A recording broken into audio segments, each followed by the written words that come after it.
What's good? Osiris here, stuck in the middle. Why didn't you drink the Kool-Aid? It's a question that I like to think about from time to time, even with myself, because as we go forward in this world, we're all going to have to make very difficult decisions. Our difficult decisions are not over. And I think the Kool-Aid, that juice, that was a difficult decision for many.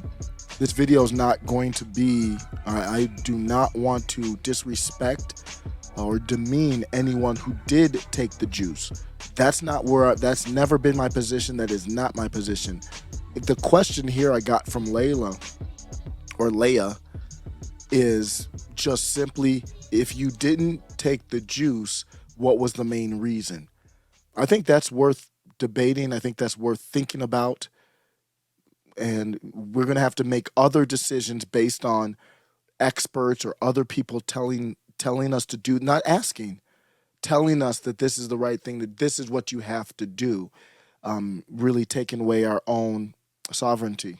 We have to be careful of that, and we have to think about. We have to go back beyond any hearings and all that. I know Fuchi's in under oath and stuff right now.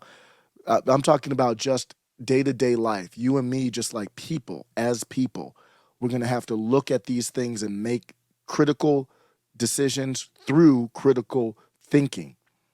And I think it's worth it to go back, even if you took the juice, to go back and say why. And if you're happy with it, then that's fine. For the disclaimer here, I'm not going against any of my overlords. I am a guest on this platform. I'm grateful for that opportunity, as biased and tilted it is. I'm still grateful for that opportunity. I'm grateful to be breathing right now. So of course I'm grateful for the opportunity. I would never go over against my overlords on this channel. I think everybody has to make their best decision for themselves. I'm not trying to make any decision for anyone. Looking at it, the question again is, what was the main reason you didn't want to get that thing? Savannah Hernandez, great to see her voice back on Twitter to get the amplification it deserves, or I think it should have. She says simply, because the government told me to. I'm going to end with why I've never really talked about it that much. I never even really talked about whether I had the juice or not, but I will say I did not take the juice, but I'm going to end with why. My answer is simple as well, but I don't, as much as I'm a huge supporter and fan of Savannah Hernandez, that's not a good answer.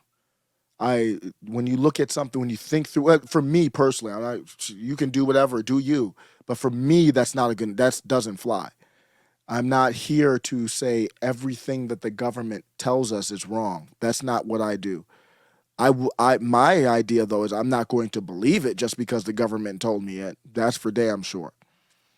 So let's go through some of these other answers. Young Ripper 69. This is a fake Young Ripper, or somebody with a similar nickname as Eric July, who wrote the Isom comic book right by my side. You can't see it right now, but the the companies were given immunity, and that was a concern for them. Yep, I can understand. That should be a fair thing to say. That was a concern.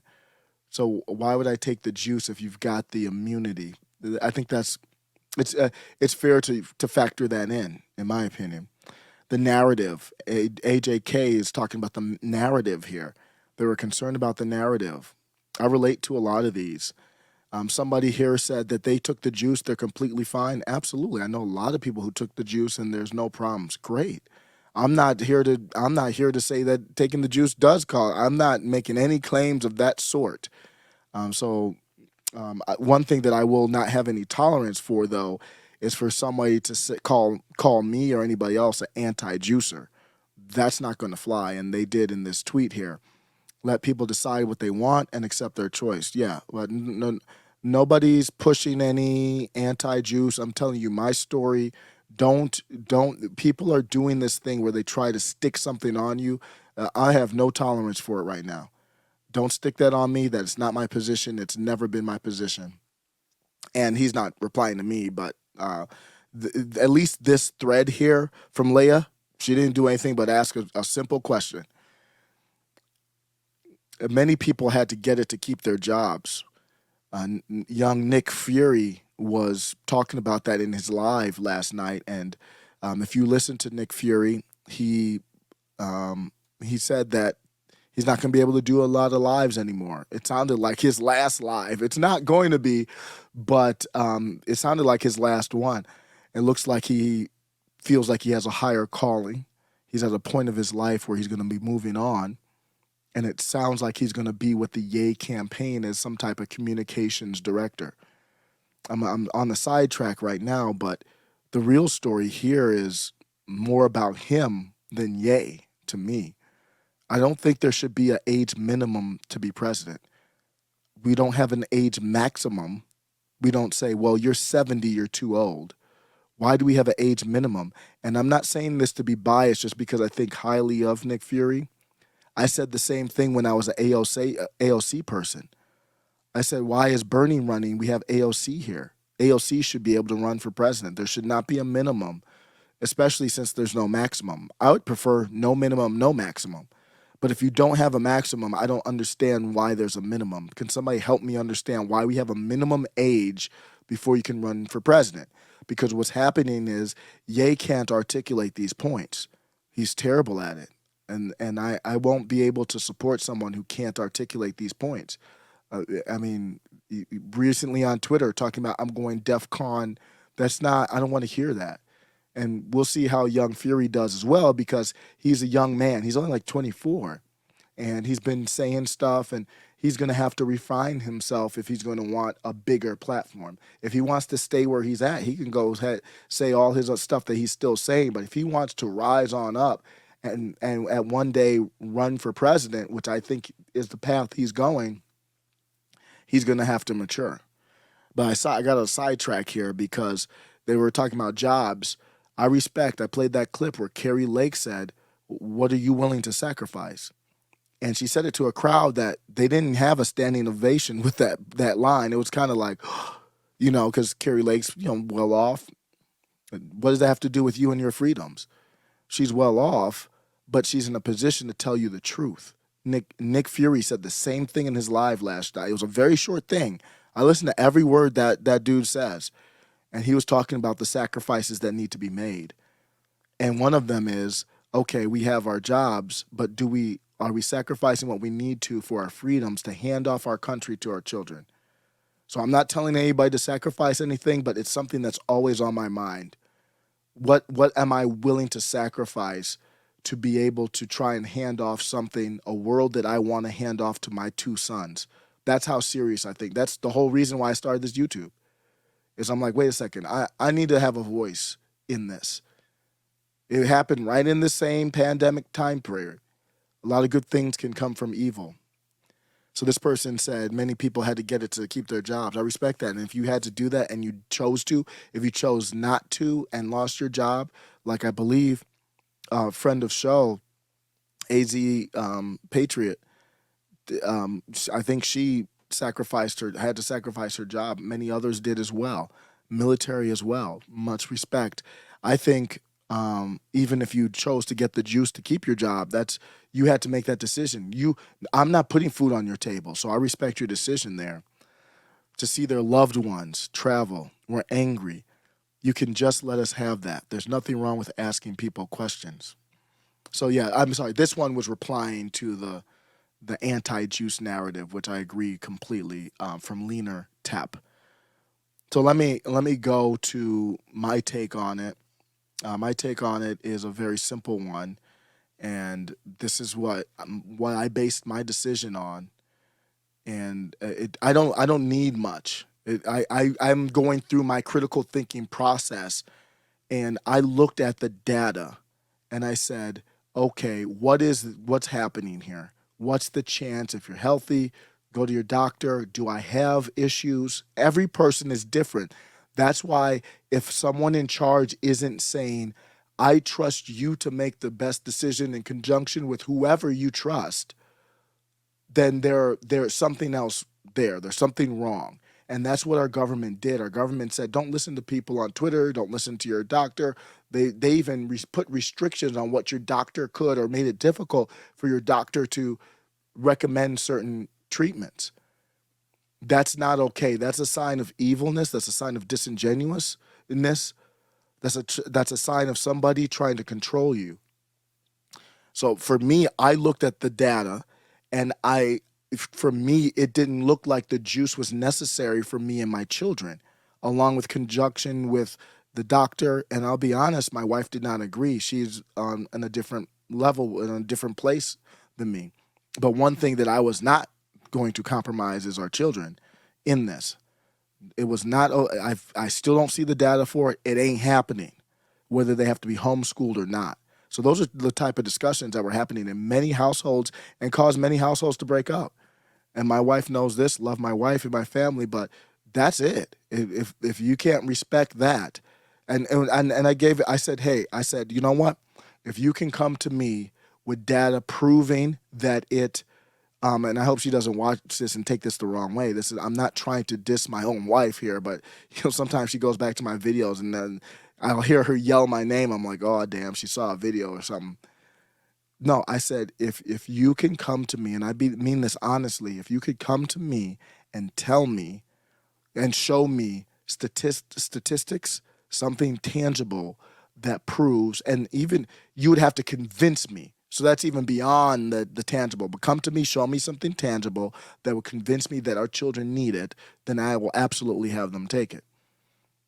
This hasn't happened to this point, so it's not going to happen. But I said the data for me didn't prove it. It wasn't necessary. I'm a math guy by trade, even though I'm so far removed from that, I couldn't solve a quadratic equation at this point. I could probably pick it up and learn it pretty quick, but it's been 20 years. But I'm a logic guy. If you come to me with the logic, I'm there with you. I'm not an emotions guy. And I never saw the proof. And I looked at it, I'm like, this is weird. Like the proof, it's not showing me, the data's not showing me the same story that they're telling me. And this was data on the site. This isn't even alt data or anything like that. The data they presented didn't tell me the story, in my opinion. And it's so crazy, even now, I don't even feel comfortable having the conversation. You notice that I'm speaking in code, talking about Kool-Aid and juice. That's all I need to know. I don't need to know anything else. If you really cared about me, you wouldn't de-rank me, you wouldn't demonetize me, you wouldn't censor me. I got multiple strikes on this kind of stuff where I'm more milquetoast than Tim Pool. And I started asking questions on different social media sites from Facebook. This is when I was using my real name, personal stuff. I've stopped pretty much all that because I'm like, this is getting crazy. So you won't find like social media with my real name. I have my real name on my middlemaga.com, but I'm like, let me get out of this, because you go searching for a job, obviously they Google your name and go to your sites, and you say, hey, I got questions about the juice. Do you think that's going to be a more likelihood of you getting the job or less? So I started asking questions. I started stating things that I knew were facts. And I'm like, okay, I need help here. I don't understand this. I don't understand that. And every step of the way either you could tell, clearly deranked, or multiple strikes, or some type of censorship on that process. And then you look at the conflict of interest. That's all I needed to know. I didn't need to know anything else. I always leave room to be wrong and change my mind. But at that point, I was like, and it hasn't changed since. I was like, there's no way in hell I'm getting this thing. Through pressure from family, through pressure from holidays, friend, family, all that kind of stuff. I'm like, nah, you haven't convinced me. If you're convinced, great, but just give me the case. Here's where I'm seeing it. Here's what I'm seeing.